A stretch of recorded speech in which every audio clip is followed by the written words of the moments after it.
Friend, কেমন আছো তোমরা? আসলে ফ্রেন্ড, আমি অনেক সরি, হঠাৎ করে আবার ফিরে আসলাম। আসলে এতদিন বিজি ছিলাম ফ্রেন্ড, ফেসবুকে আসা হয় নাই। তো ফ্রেন্ড, তোমাদের সবাইকে মিস করছি।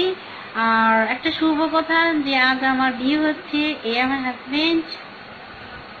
High, are you? কেমন আছো তোমরা ফ্রেন্ড? ভালো আছো? এটা আমার স্ত্রী। আমার স্ত্রী অনেক সুন্দর লাগতেছে আজকে। তোমার স্ত্রী বরাবরই সুন্দর, বুঝলা? আরে বাবা, তোমাদের সুন্দর হলে কি হবে, কিন্তু মনটা কিন্তু সুন্দর না, মন অনেক কঠিন। মন সুন্দর হবে কিভাবে? তোমার কথা যদি আমি উদ্বোস করি তাহলে তো মন একদম সহজ, আর তোমার কথা যদি উদ্বোস না করি, একটু এই যদি কথায় তর্ক ভিতরে দেখছো চলে ফ্রেন্ড, যাই, দেখছো তার ফ্রেন্ড, জন্য তোমার বউ এখন এই খারাপ শোনো হয়ে শোনো যায়। শোনো শোনো, দর্শক দেখতেছে তুমি ওখানে আমার সাথে ঝগড়া না না করছো। না, যেটা সত্য সেটা, তুমি আমার কথা শুনো, আমি তোমার কথা শুনবো, তাই না ফ্রেন্ড? এটা তো দুনিয়ার নিয়ম। শুধু ওয়াইফ কথা শুনবে না, হ্যাঁ, হাজবেন্ডের কথা শুনবে। না, তো ফ্রেন্ড, কিন্তু বাংলাদেশে আমি আবার সরি চাচ্ছি, তোমাকে ইনভাইট করা হয় নাই।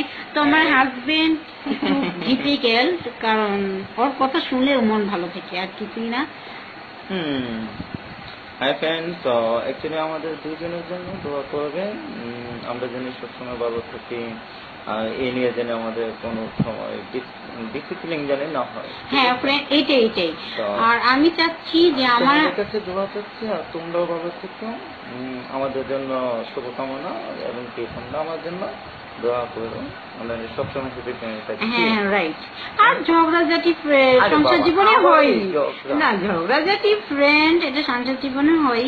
আমি চাচ্ছি যে আমি এমন একটা ব্যক্তি পেয়েছি যে সে যেন সব সময় অলওয়েজ ভালো থাকে, তার সব ভালো, তার শেষ ভালো, যা সব ভালো তার। হ্যাঁ ফ্রেন্ড, না আমি আসলে জানি না আমার হাজবেন্ড কতটুকু ভালো, তো জানি আমি যথেষ্ট সবসময় ভালো। তোমাকে ভালোবাসি, সবসময়। Right. এই তুমি আমার সবকিছু আমার ফ্রেন্ডদেরকে বলে দিবে, এটা কিন্তু ঠিক হলো না, ঠিক আছে ফ্রেন্ড? দেখছো কি করতেছে?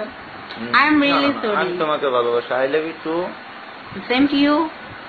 বাই বাই ফ্রেন্ড, ভালো থেকো তোমরা, আমাদের জন্য দোয়া করো, টাটা।